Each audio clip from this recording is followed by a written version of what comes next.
Assalamu alaikum. Welcome to chemistry class. I hope all of you are very fine and safe.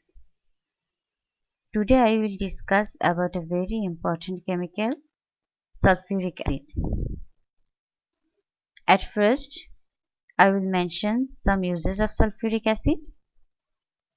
Then I will discuss the industrial preparation of sulfuric acid, and after that we know some properties of sulfuric acid.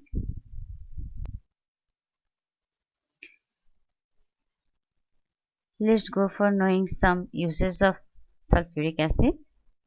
Sulfuric acid is widely used chemical. That's why it is called king of chemicals. It is used in the preparation of fertilizers like ammonium sulfate, which is the source of nitrogen and sulfur for plant growth. It is used in detergents, paints, dyes, and pharmaceutical purposes. Manufacture of plastic items like rayon, nylon also involve this sulfuric acid. Sulfuric acid is used to make electrolytes for different batteries. It is used in petroleum refining and making explosives also.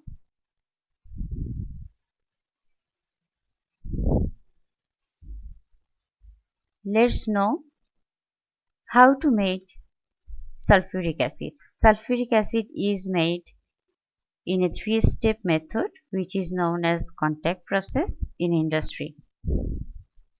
Step 1, making sulfur dioxide. This is the reaction which occurs in this step. Sulfur reacts with oxygen and produces sulfur dioxide gas. Step 2, converting this sulfur dioxide into sulfur trioxide. This is the reaction. Sulfur dioxide gas oxidized by excess sulfuric acid and produce sulfur trioxide gas. Step 3, converting sulfur trioxide into concentrated sulfuric acid. This step involves two reactions. At first, sulfur trioxide reacts with concentrated sulfuric acid and produce pyrosulfuric acid, which is known as oleum, a fuming sulfuric acid. This oleum reacts with water, then produce concentrated sulfuric acid.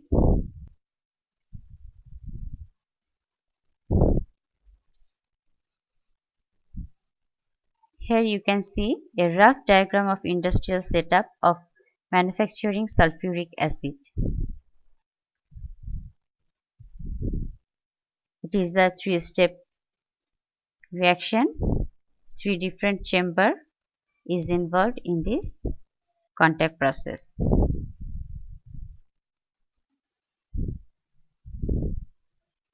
At first, the step 1. This is the chamber in which the first chemical changes occur. It is called burner, sulfur burner. As a raw material, here we use solid sulfur and dehydrated air which supplies oxygen. Solid pure sulfur changes to liquid sulfur by melting. This melted sulfur used in this reaction. Liquid sulfur reacts with oxygen and produce sulfur dioxide.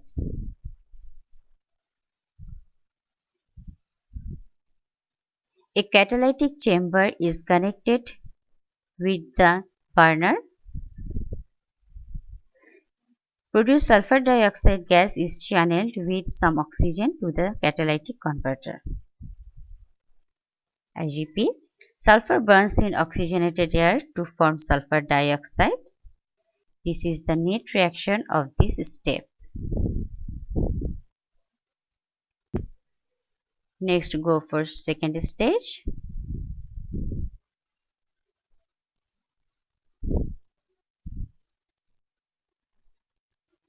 This is the catalytic converter. The second step is catalytic conversion.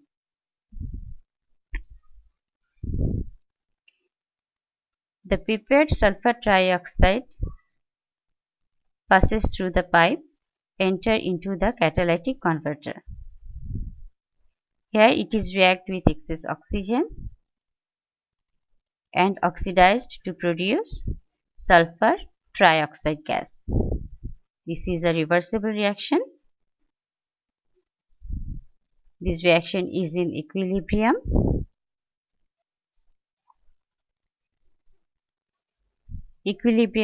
This reaction is in equilibrium, which means after the product is formed, the reverse reaction can also occur and convert the product sulfur trioxide into reactants sulfur dioxide and oxygen. But what can be done for this reaction to speed up and force the equilibrium towards forward direction to get the maximum product? This reaction can be speed up by using a catalyst, vanadium oxide or platinum.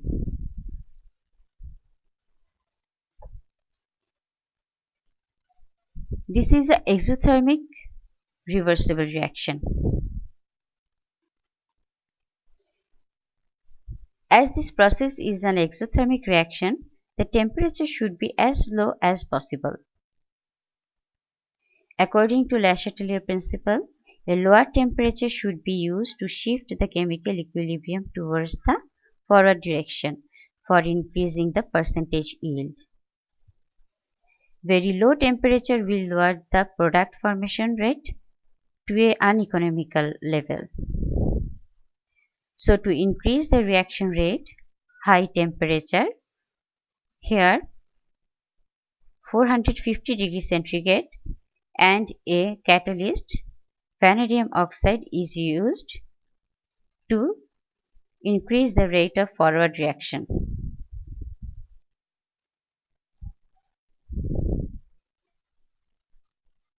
After that, the sulfur trioxide passes through a pipe to a new chamber. The sulfur dioxide gas reacts with excess oxygen in presence of suitable catalyst such as vanadium oxide, pentaoxide and platinum and produce sulfur trioxide at 450 degrees centigrade.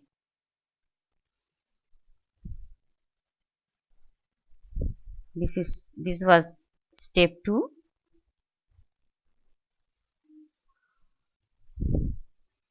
Now we will go for step 3. At step 3,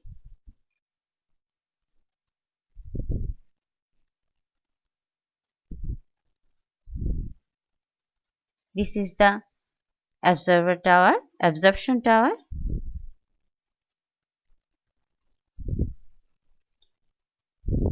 The sulfur trioxide gas prepared in the catalytic converter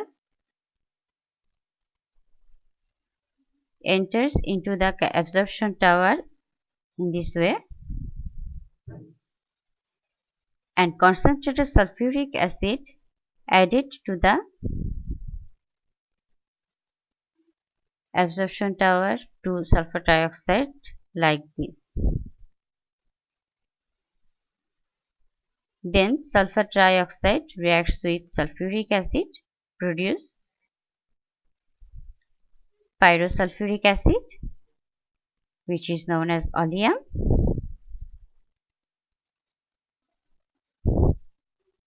I again repeat, sulfur trioxide passes through the heat exchanger and is dissolved in concentrated sulfuric acid in the absorption tower to form oleum. This oleum settled at the bottom of the tower.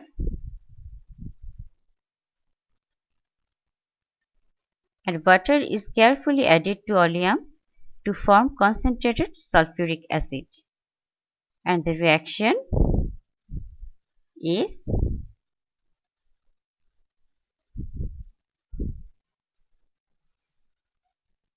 oleum plus water produce concentrated sulfuric acid. And this sulfuric acid is collected through this pipe, which is about 99.5% pure and concentrated. Another process can be used to produce sulfuric acid. Directly sulfur trioxide can be added to the water and produce sulfuric acid. But in that case, when sulfur trioxide comes in contact with water, sulfuric acid is produced. This sulfuric acid creates a state of dense fog. This is hazardous for the industries, and getting liquid sulfuric acid from this gaseous sulfuric acid by condensation is a tough task. So, this process is not applied to the industrial case. Now the acidic waste gases from the absorption tower through chimney mix with air, which causes acid rain. But our green chemistry does not allow to spread these hazardous acidic gases to the environment.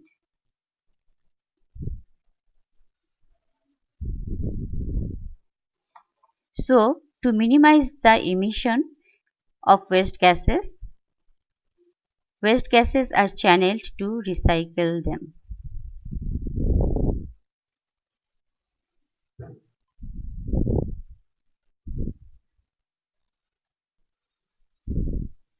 This was the complete description of our contact process. I think all of you can understand it.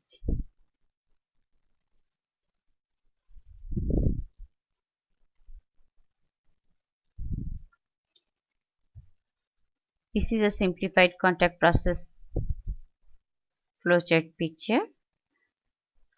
Look at this picture. This picture will show you a rough diagram and rough shape about the different chambers which is involved in contact process. This is the furnace, after that converter, catalytic converter, and then absorption tower.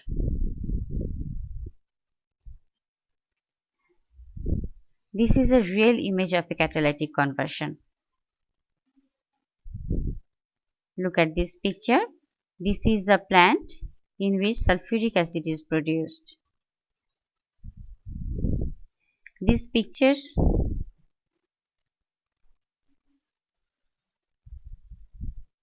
From these pictures, you can easily imagine that a very large manufacturing setup is needed to produce sulfuric acid.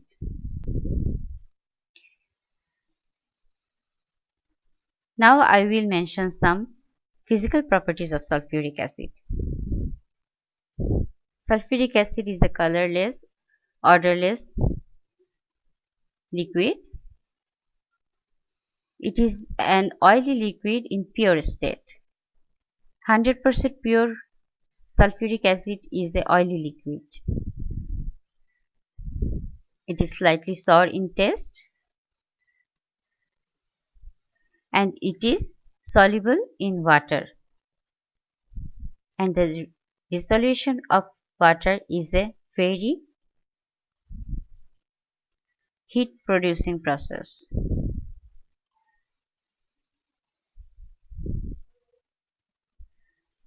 When sulfuric acid dissolves in water, it produces a large amount of heat.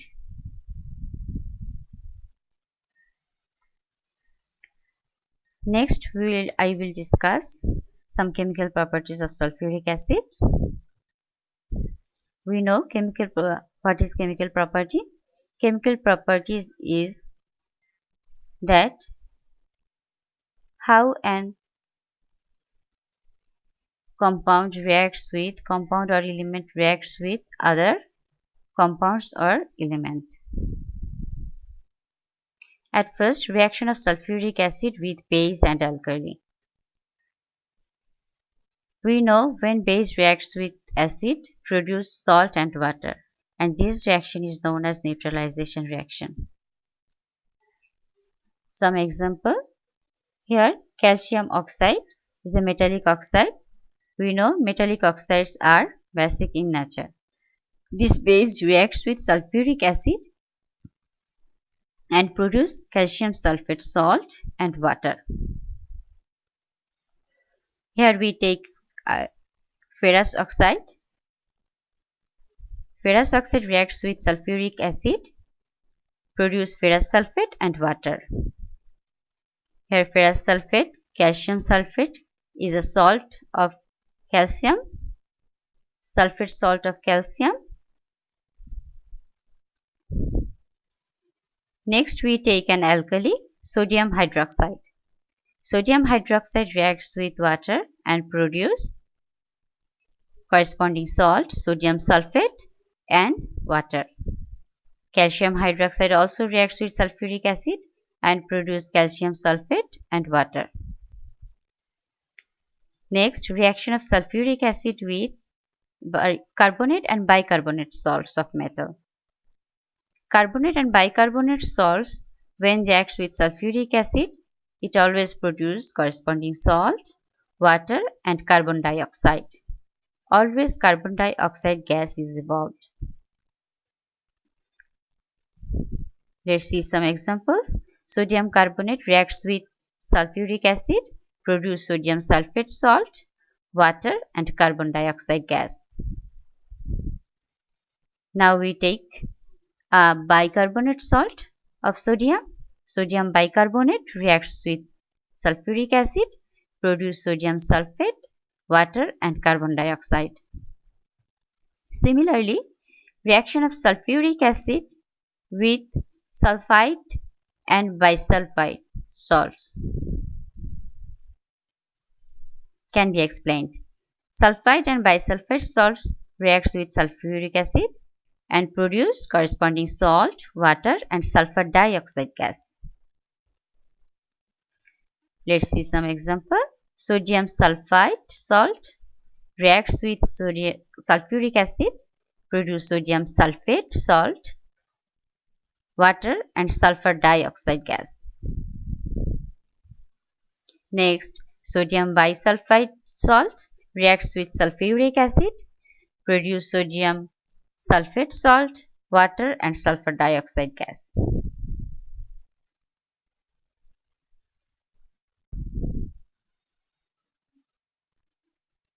Next is action of dilute sulfuric acid with the reactive metals. Reactive metals react with sulfuric acid and salt hydrogen gas. Dilute sulfuric acid does not react with metals which occur below hydrogen in the reactivity series. Look at this reactivity series. We all know that reactivity series, about this reactivity series. Metals, look at this series. And you can see metals above hydrogen react to give hydrogen with dilute sulfuric acid. But below the hydrogen, the metals cannot replace the hydrogen from sulfuric acid or any acid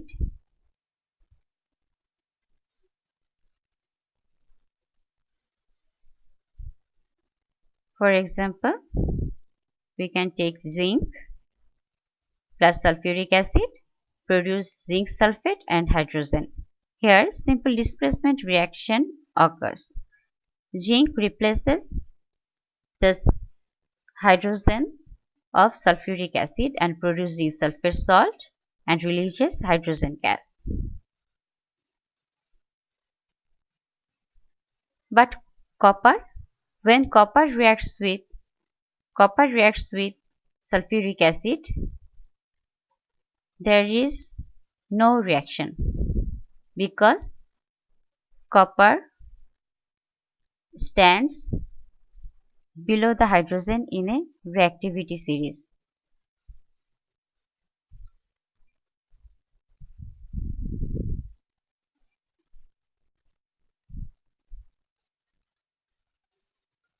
Next is the action of concentrated sulfuric acid on different elements and compounds. Concentrated sulfuric acid have a strong oxidizing action and acts as an oxidizing agent.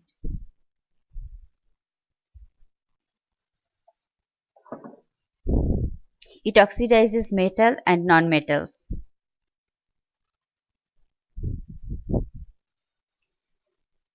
Let's see the example. When copper reacts with concentrated sulfuric acid, then copper sulfate salt and water is produced and sulfur trioxide gas is also produced.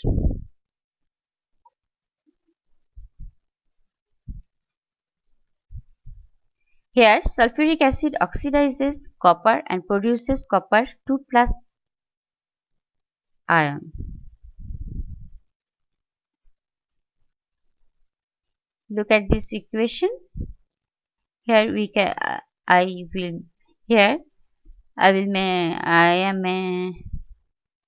the oxidation numbers, corresponding oxidation numbers are shown in this equation. Pure copper, elemental copper, we know any elemental element have the oxidation number 0.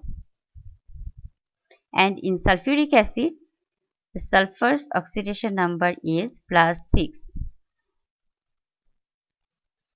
But after reaction, copper donates 2 electrons and produces copper 2+ ion and changes its oxidation state 0 to +2. Here oxidation is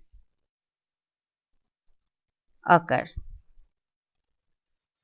And in case of sulfuric acid, sulfur reduces its oxidation number. That means it reduced and formed sulfur dioxide.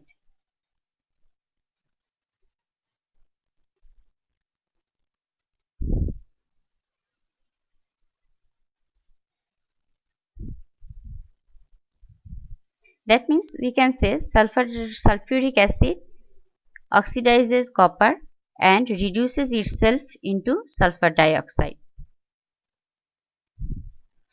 Again, sulfuric acid reacts with nonmetals. They can also oxidize the nonmetals. Here we can take as an example carbon. Carbon reacts with concentrated sulfuric acid and produce carbon dioxide, sulfur dioxide and water. And their oxidation states changes like that.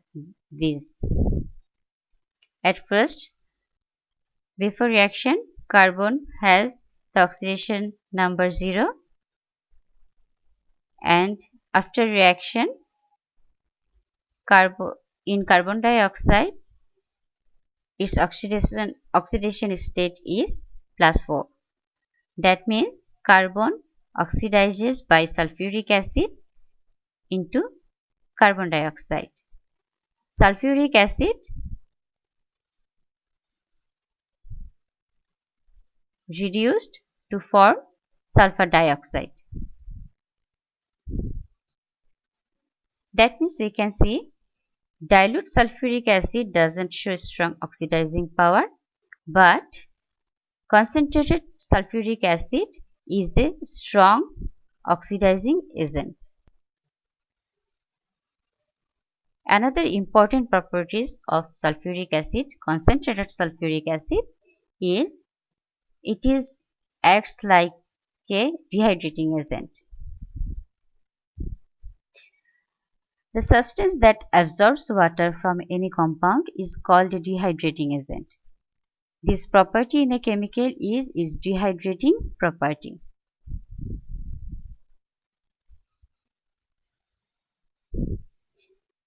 Concentrated sulfuric acid has great affinity for water, and hence it's used as an efficient drying agent for gases and liquids and many solids which do not react with it chemically. Water can be removed from some organic substances so effectively by concentrated sulfuric acid, and only carbon is left then. For example, we can take sugar. The chemical formula of sugar is there. It is C12H22O11. And when we add concentrated sulfuric acid to sugar, then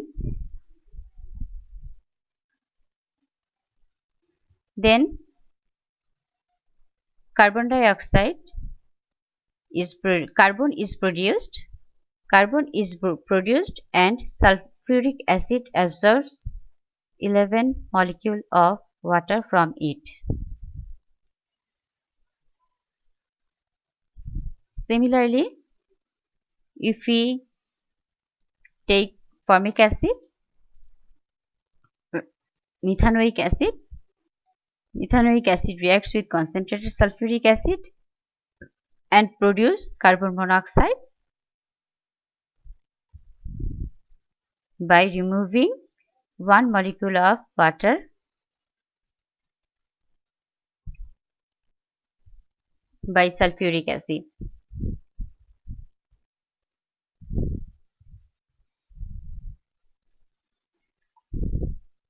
These were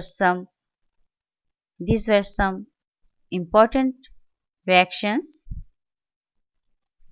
which sulfuric acid shown.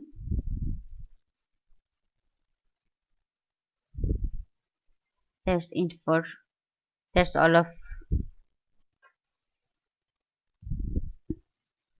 for today. Assalamu alaikum.